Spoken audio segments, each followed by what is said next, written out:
아들이 내 앞에서 만약에 자살을 한다 하면 이건 아니지 않느냐.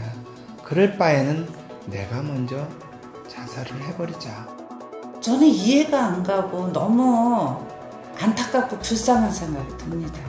그 여자애. 극단적인 선택까지 하려 했다는 김현중 씨의 부모.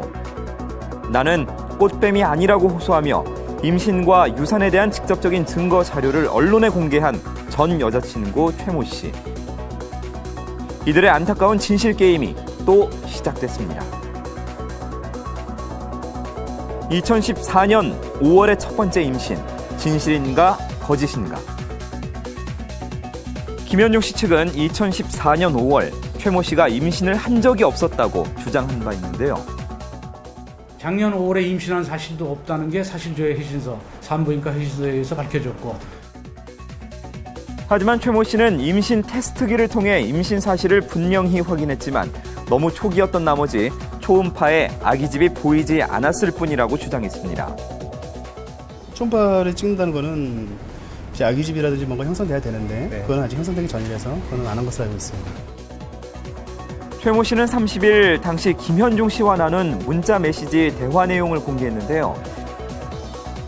임신에 대해 걱정하는 연인에게 김현중 씨는 그렇게 쉽게 임신이 되다니 무슨 임신 기계냐, 정말 골치 아프다, 약은 없냐 등 다소 거친 말들로 대응한 것을 확인할 수 있습니다.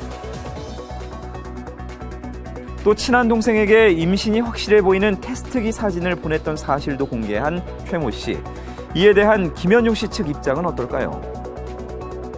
임신 테스트기와 김현중 씨와 나눈 문자 메시지는 전혀 증거가 되지 않습니다. 그리고 법조인 누구한테 물어봐도 산부인과 의사한테 가서 초음파 검사를 하고 또 심지어 혈액 검사까지 했어요. 그래서 임신이 아닌 게 확인이 됐어요. 임신이 사실이 아니기에 유산은 당연히 어불성설이라는 김현중 씨 측. 그런데 최 씨는 유산의 증거 또한 가지고 있다고 주장했습니다. 지난해 5월 30일 연예인 L씨와 김현중 씨의 관계를 알게 됐다는 그녀. 세간에 알려진 폭행 사건은 그 때문에 일어난 것이며 하혈을 심하게 했고 유산을 직감했다는 것. 다음 날 김현중 씨에게 배 부분을 맞아서 유산된 것 같다라는 내용의 문자 메시지도 보냈다고 하죠. 6월 13일 산부인과 진료 후 친한 동생에게 유산 후 다시 배란기가 된 것 같다는 얘기를 들었다라고 전한 그녀. 결국 임신과 유산이 확실하다는 건데요. 당시 같이 병원에 갔던 분들이라든지 그다음에 뭐 그 이후 그러니까 유산 이후에 같이 이제 뭐 조리하셨겠죠. 조리하신 분들 다 같이 있어요. 다 증인으로 나오실 거예요. 지난해 5월에는 임신한 적이 없어요, 아예. 근데 무슨 유산이 됐다는 건지. 그래서 그 점에 대해서는 수사해서 결국 그 진실이 드러날 것이고 또 현재 민사소송을 통해서도 사실이 밝혀질 겁니다. 그런가 하면 최모 씨는 추가로 충격적인 주장을 내놓기도 했습니다.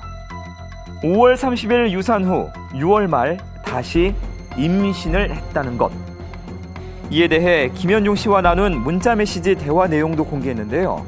왜 하필 제일 조심한 달에 그렇게 됐냐. 아직 초기라 초음파에 안 나올 테니 날짜 맞춰 병원에 가라 등이 그것. 7월 초 산부인과를 찾은 최 씨는 초음파를 통해 임신 사실을 확인했고 병원 기록 역시 법원에 제출했다고 합니다.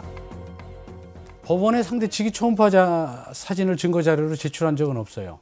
그리고 우리가 사실조회 신청을 했는데 그 7월 7일 날 프로포폴을 사용한 그런 걸 봐서는 임신 중절이 있을 수는 있어요. 근데 임신 중절이 7월에 있었다고 하더라도 그게 누구의 아이인지는 알 수 없고. 하지만 최 씨의 말을 믿었던 김현중 씨, 그는 중절 수술을 원했고 두 사람은 결국 수술에 합의했다는데요. 김현중 씨는 수술 전날 월세 내고 시계 샀더니 현금이 없어서 엄마한테 수술비 받아야 된다는 문자 메시지를 보냈다고 하죠. 그런데 중절 수술을 받고 사흘 뒤 김현중 씨의 집을 찾은 그녀는 충격적인 광경을 목격했다고 주장했습니다. 김현중 씨가 연예인 제이 씨와 함께 알몸으로 침대에 누워 있었다는 것. 어떻게 된 일이냐고 따져 묻는 최 씨를 또 한 번 무자비하게 폭행했다는 김현중 씨. 이는 사실일까요? 어떤 딴 사람이 있다고 한다면 그 딴 사람이 있는 데서 어떻게 그런 폭행이 일어날 수 있겠어요? 그 다른 사람하고 집에 있었는데 문을 부시고 들어왔다고 그러더라고요. 그러니까 사실은 손괴죄, 주거침입죄에 대한 죄를 본인이 스스로 자백한 게 되는 거예요. 최 씨의 주장에 따르면 폭행의 현장을 고스란히 목격했다는 제이 씨. 최 씨는 향후 그녀를 증인으로 신청할 계획이라 밝혔는데요. 근데 재판부에서 이 사건과 관계없는 거기 때문에 입증 취지를 적어내라고 재판부에서 요청을 해서 그 증인 채택이 보류돼 있습니다. 그래서 그 부분도 결국은 명예를 훼손시키거나 이미지를 손상시킬 목적으로 어떤 제의항을 거론한 것일 뿐이고. 그리고 2014년 12월 세 번째 임신을 했고 현재 만삭의 상태까지 오게 됐다는 그녀. 세 번째 임신에서 가장 논란이 됐던 부분은 그녀가 김현중 씨 측에 태아의 상태를 보여주지 않았으면 물론 초음파실 입장조차 막았다는 것. 초음파실로 확 들어가요. 그러니까 저는 따라 들어갈 수밖에 없잖아요. 그랬더니 를 끌고 막 나와요. 전화를 받아가매. 그래서 저는 따라갈 수밖에 없잖아요. 따라갔더니 엄마가 소리를 질러요. 왜 따라오냐고. 그래서 저는 가만히 있었죠. 최 씨는 이에 대해 참으로 어이없는 주장이라며 반박했습니다. 초음파 진료를 하게 되면 속옷을 내려야 하는데 친아버지 앞에서도 보이기 힘든 모습을 김현중 씨의 부모에게 보일 수는 없었다는 겁니다.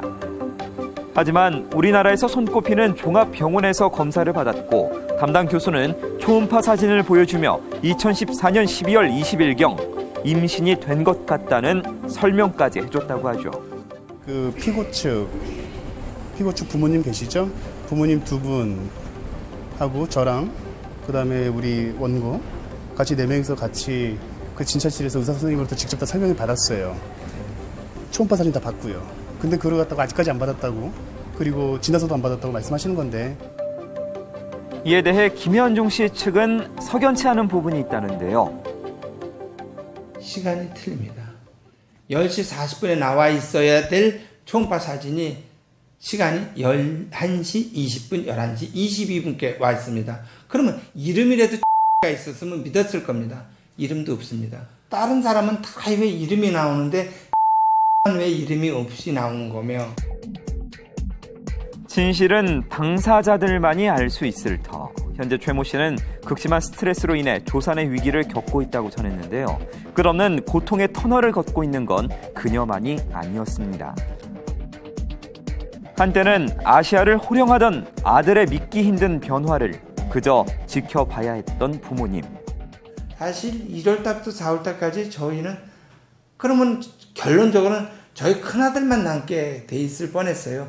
아들 잃었죠. 마누라 자살했죠. 아들 자살했다 그러면 나는 살아있겠어요? 나도 자살하면 우리 큰아들 내하고 손주만 있을 것 같아요. 제가 말씀드리는 건 이 기회에 너가 한이 되는 거 있으면 다 터뜨려라 이거예요. 다 터뜨리되 책임질 걸 터뜨리라는 얘기예요. 이제는 건널 수 없는 강을 건너버린 김현중 씨 측과 전 여자친구 최모 씨. 아기를 이제는 한 보름만 있으면은 아기를 출산을 할 건데, 이 아기가 친자 확인을 해서 정말 우리 아들의 아기라면 저희는 그 아기에 대한 책임은 지겠다고 처음부터 지금까지 변함이 없거든요. 근데 그 문제를 거론을 해놓고 왜 작년 문제를 꺼내서 또 작년 문제도 확실하게 지금 이렇게 증거 자료를 못 해줘가며 이렇게 사이드로다가 이러는지 도무지 이해가 안 가고 너무 안타깝고 그 아이가 너무 불쌍하다는 생각도 들어요. 서로에 대한 언급조차 끔찍해져 버린 이들은 9월 23일로 예정된 3차 변론 준비 기일에 또 한 번 마주하게 됐는데요. 진실은 법이 가려주겠지만 2014년 5월에 멈춰버린 이들의 시간은 어떻게 되돌릴 수 있을까요? 한때 너무도 뜨거웠던 사랑의 대가는 결국 어떤 것일지 조금 더 지켜봐야겠습니다.